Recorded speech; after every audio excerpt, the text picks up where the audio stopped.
We must atone! Something is coming. You can feel it, can't you? You can feel that we are creeping towards the edge. I know that you are out there. And I know that you are in pain. But my children, I'm here to tell you that suffering is a choice, and you can choose a better path. We want you. We accept you.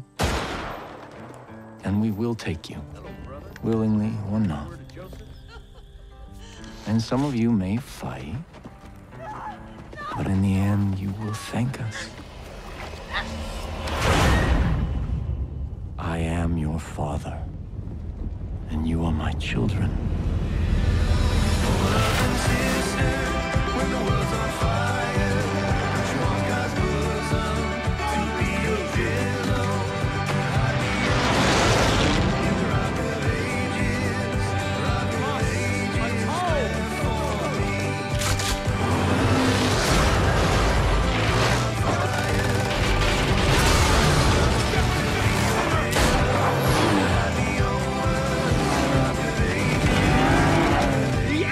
Upon us! I shall lead you to the gate! For you are my children, and I am your father!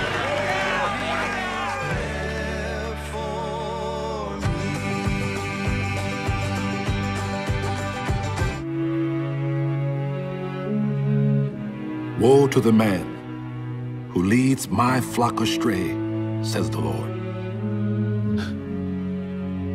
We were given so much. This land, this life, our freedom. What's left of it now? Our people felt abandoned, grew weary. They needed our help. And we didn't listen. But he did. Told them exactly what they wanted to hear. But those falsehoods, lies, his poison, it's driven them from pasture, from the righteous path. Woe to the man who leads my flock astray. For if I am not their shepherd, then I must be the wolf.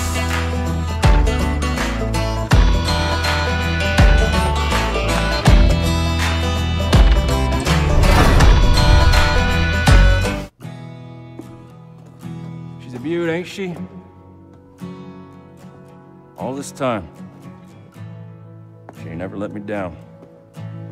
I just hope she's around when he's old enough to fly. Ooh, my boy. I mean, I hope it's a boy. I just want him to fly her like I do.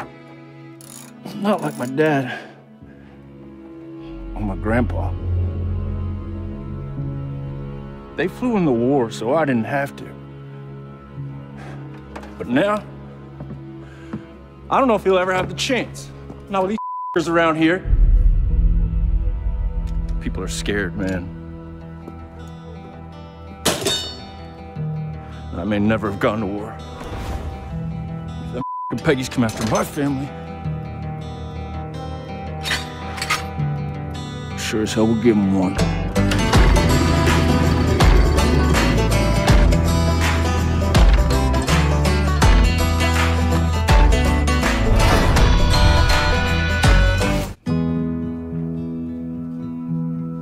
I grew up here, you know. Had my first kiss out back with some dumb cowboy. Almost got caught by my dad. He loved this place. It wasn't all easy. But he always made sure that here, you could speak your mind. And then they showed up. We're here to help, they said. He believed them. And then they took my mom, my brother. And Dad was never the same. Now what? Wanna take this place too? No. This place is ours.